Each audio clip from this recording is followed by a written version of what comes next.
Hello, my name is Susie, and today I'd like to read to you another short story by Kate Chopin, and this one is called A Respectable Woman. It was written in 1894 and published the following year in Vogue magazine, as were many of Chopin's short stories. And it takes place in Louisiana, which is where Chopin spent much of her adult life, and it's on the plantation of the Barodas. Now, we can assume that the respectable woman in question is Mrs. Baroda, and she seems to be a little thrown off early on when she learns that her husband has invited his old friend to visit. And you need to know that his name, Mr. Gouvernail, is the word means in French rudder, or the device that steers a ship. So let's see how his visit steers Mrs. Baroda and her ideas of a respectable woman. Mrs. Baroda was a little provoked to learn that her husband expected his friend Gouvernail up to spend a week or two on the plantation. They had entertained a good deal during the winter.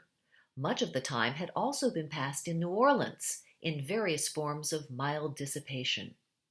She was looking forward to a period of unbroken rest now, and undisturbed tete-a-tete with her husband when he informed her that Gouvernail was coming up to stay a week or two. This was a man she had heard much of, but never seen. He had been her husband's college friend, was now a journalist, and in no sense a society man or a man about town, which were perhaps some of the reasons she had never met him. But she had unconsciously formed an image of him in her mind. She pictured him tall, slim, cynical, with eyeglasses and his hands in his pockets, and she did not like him. Gouvernail was slim enough, but he wasn't very tall nor very cynical. Neither did he wear eyeglasses nor carry his hands in his pockets. And she rather liked him when he first presented himself. But why she liked him she could not explain satisfactorily to herself when she partly attempted to do so. She could discover in him none of those brilliant and promising traits which Gaston, her husband, had often assured her that he possessed. On the contrary, he sat rather mute and receptive before her chatty eagerness to make him feel at home and in face of Gaston's frank and wordy hospitality. His manner was as courteous toward her as the most exacting woman could require, but he made no direct appeal to her approval or even esteem. Once settled at the plantation, he seemed to like to sit upon the wide portico in the shade of one of the big Corinthian pillars, smoking his cigar lazily and listening attentively to Gaston's experience as a sugar planter. "This is what I call living," he would utter with deep satisfaction, as the air that swept across the sugar field caressed him with its warm and scented velvety touch. It pleased him also to get on familiar terms with the big dogs that came about him, rubbing themselves sociably against his legs. He did not care to fish, and displayed no eagerness to go out and kill grosbecs when Gaston proposed doing so. Gouvernail's personality puzzled Mrs. Baroda, but she liked him. Indeed, he was a lovable, inoffensive fellow. After a few days, when she could understand him no better than at first, she gave over being puzzled and remained piqued. In this mood she left her husband and her guest for the most part alone together. Then, finding that Gouvernail took no manner of exception to her action, she imposed her society upon him, accompanying him in his idle strolls to the mill and walks along the batture. She persistently sought to penetrate the reserve in which he had unconsciously enveloped himself. "When is he going, your friend?" she one day asked her husband. "For my part, he tires me frightfully." "Not for a week yet, dear. I can't understand. He gives you no trouble. No, I should like him better if he did, if he were more like others, and I had to plan somewhat for his comfort and enjoyment.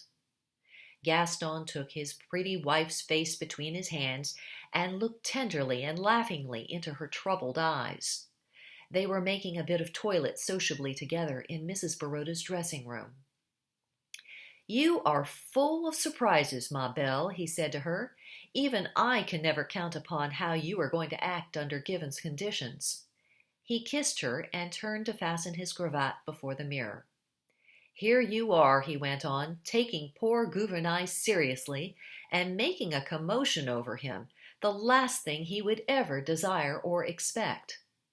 Commotion, she hotly resented. Nonsense! How can you say such a thing? Commotion indeed. But you said he was clever. So he is, but the poor fellow is run down by overwork now. That's why I asked him here to take a rest. You used to say he was a man of ideas, she retorted, unconciliated. I expected him to be interesting at least. I'm going to the city in the morning to have my spring gowns fitted. Let me know when Mr. Gouvernail is gone. I shall be at my Aunt Octavie's. That night she went and sat alone upon a bench that stood beneath a live oak tree at the edge of the gravel walk. She had never known her thoughts or intentions to be so confused. She could gather nothing from them but the feeling of a distinct necessity to quit her home in the morning. Mrs. Baroda heard footsteps crunching the gravel, but could discern in the darkness only the approaching red point of a lighted cigar. She knew it was Gouvernail, for her husband did not smoke. She hoped to remain unnoticed, but her white gown revealed her to him. He threw away his cigar and seated himself upon the bench beside her, without a suspicion that she might object to his presence. Your husband told me to bring this to you, Mrs. Baroda, he said, handing her a filmy white scarf with which she sometimes enveloped her head and shoulders.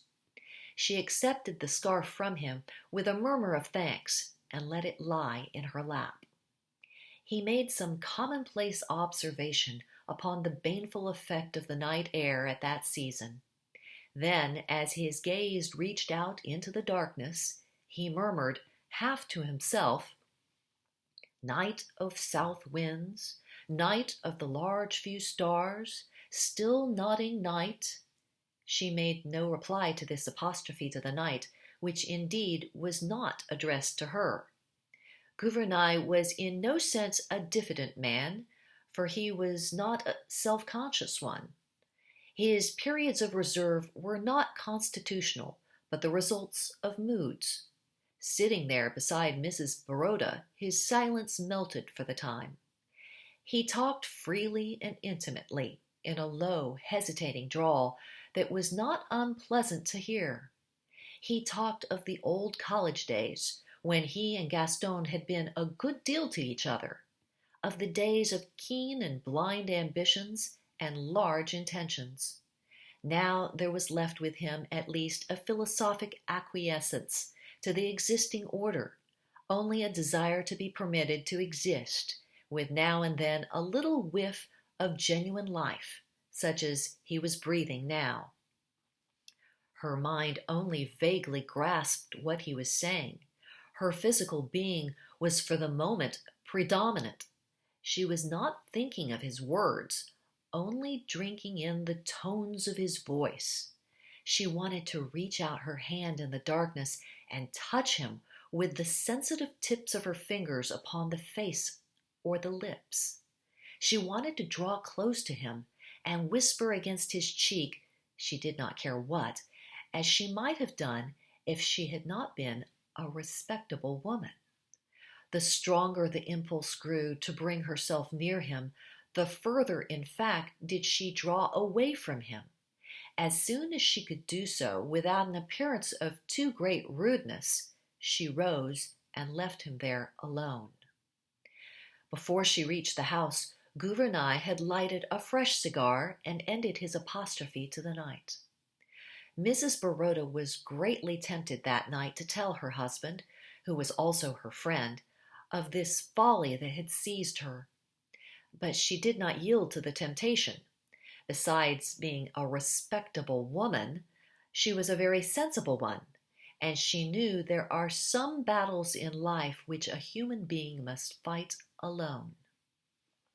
When Gaston arose in the morning, his wife had already departed. She had taken an early morning train to the city, and she did not return till Gouvernail was gone from under her roof. There was some talk of having him back during the summer that followed. That is, Gaston greatly desired it, but this desire yielded to his wife's strenuous opposition.